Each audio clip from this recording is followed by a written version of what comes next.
Welcome back to Superbly Said Advanced English Vocabulary and Phrases.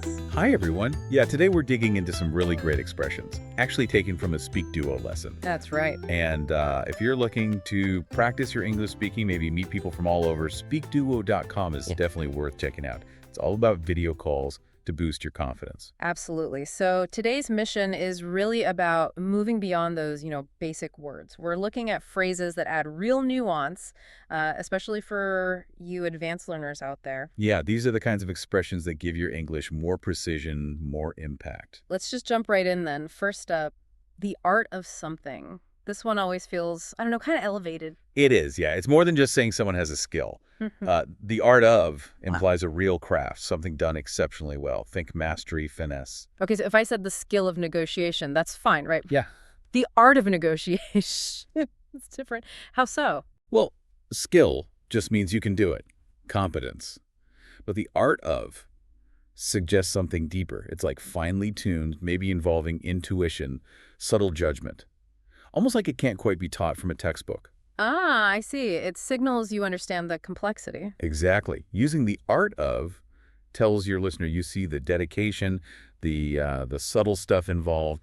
It makes your own point sound more insightful. Right. So in a work situation, I might tell a newer colleague, look, the art of negotiation, that takes years to really master. It sets the right expectation. Precisely. It frames it as a journey. Or, a more general chat, maybe like an IELTS speaking question about difficult skills. Yeah. You could say, I'd probably say the art of listening. It's incredibly difficult because, people often just wait for their turn to talk rather than truly hearing. That's a great example. It definitely elevates the idea beyond just, not interrupting. It shows you see the depth. Uh-huh. Okay, let's switch it up. How about a word that really packs a punch? Staggering. Ah, yes. Staggering. It means extremely surprising or shocking, so much so that it could almost make you, stagger, physically stumble. So it's stronger than just very surprising or even astonishing. Oh, definitely. Astonishing is surprising, but staggering. It carries this weight of disbelief, almost being overwhelmed by the fact or figure. What's the advantage of using it then in a conversation? Well, it's about impact. It's not just giving information, it's conveying the shock of that information. Yeah. You're kind of inviting the listener to feel that sense of disbelief with you. Right, moving them from just hearing to actually feeling the weight of it. Exactly. So in a project update meeting, I could report, unfortunately, the cost overrun on the new stadium project was sacked. Perfect. It says much more than just hi. It conveys that shock, maybe even concern. Okay, and for a more general example, like that IELTS style again. Sure. If asked about a surprising fact, you might say, oh, yes, definitely. When I learned the staggering amount of water needed just to make one pair of jeans, well, that really stopped me in my tracks. Yeah, that works. It makes the fact feel really significant, forces you to pause. Staggering really drives the point home. It does. It adds that emotional weight. All right, let's look at something a bit more optimistic, perhaps. Ask and you shall receive. I like the sound of this one. Yeah, it's got a nice feel. It basically means if you request something, there's a good chance, maybe even a high likelihood you'll get it. It feels almost like a proverb. So it's not just saying if you ask, you might get it. That sounds a bit weak in comparison. Right. Might get it is just, a possibility. Ask and you shall receive carries this stronger sense of optimism, like there's a principle at play. Not quite a guarantee, but... But a strong encouragement, like the universe or maybe just people are often responsive if you just speak up. Exactly that.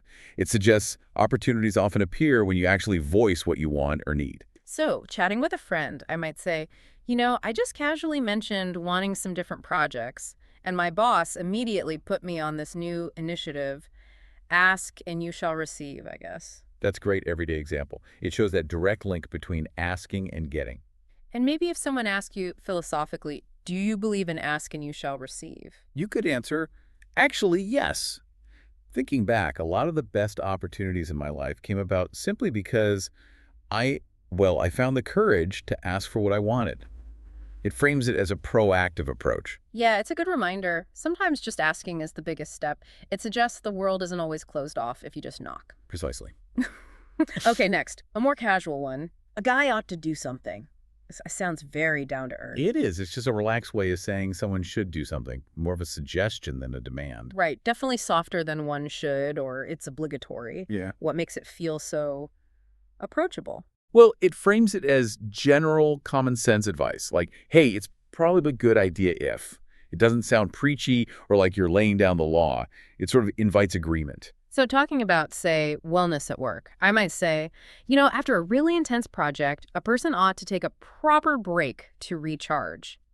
Gentle, universal advice. Exactly. Or if someone asks you, maybe for IELTS again, what's one healthy habit everyone should have? Yeah. You can naturally reply, oh, exercise. Definitely. A guy ought to get some regular exercise.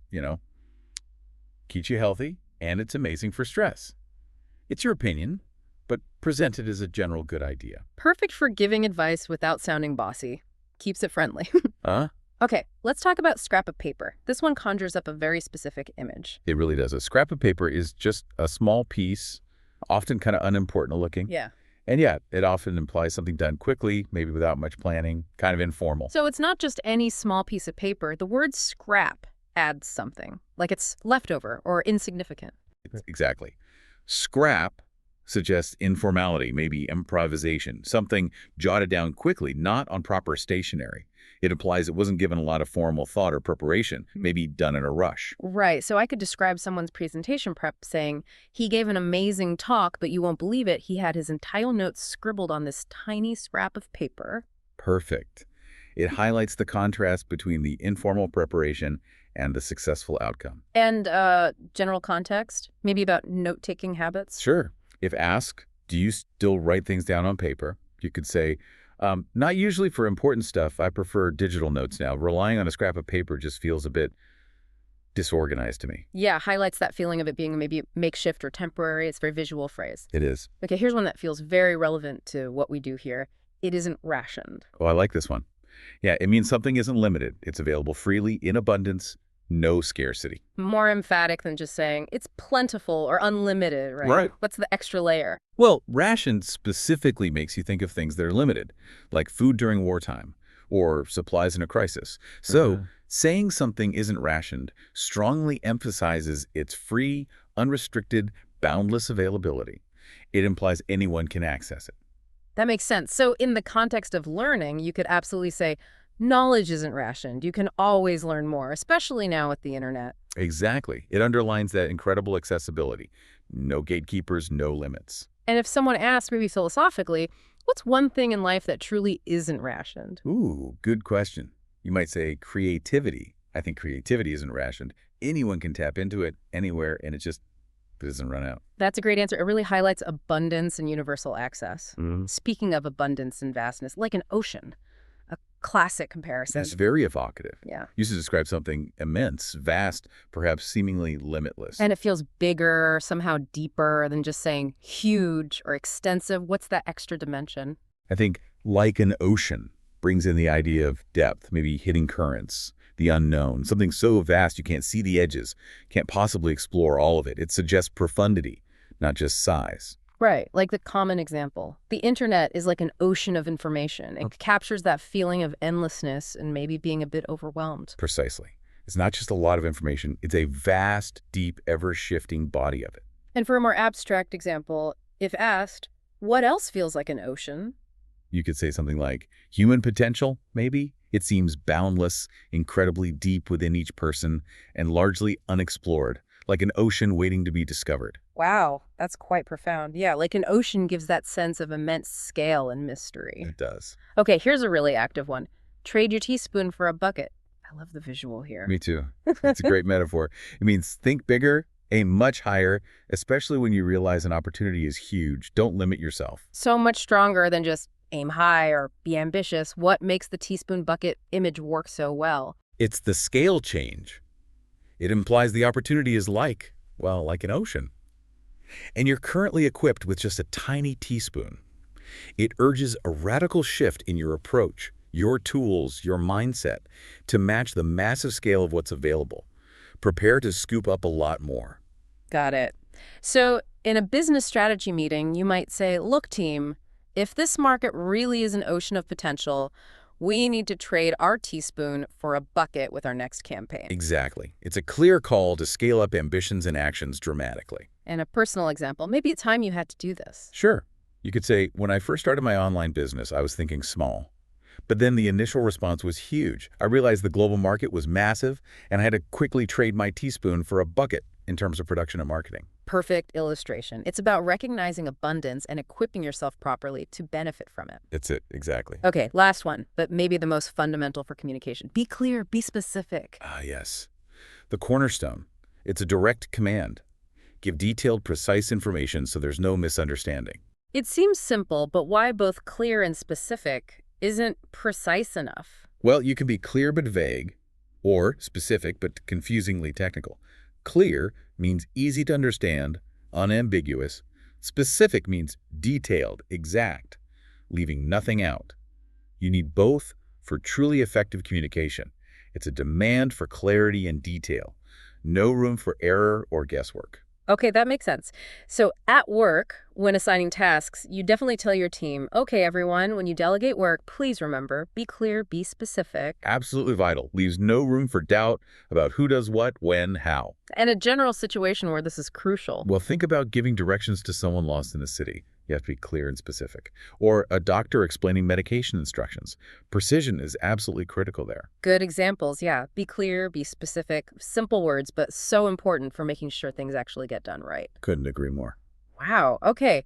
We've covered some really useful, nuanced phrases today. Hopefully you listeners are feeling a bit more equipped. Yeah, some great tools there. So now let's do a quick mental workout, a little quiz to help cement these ideas.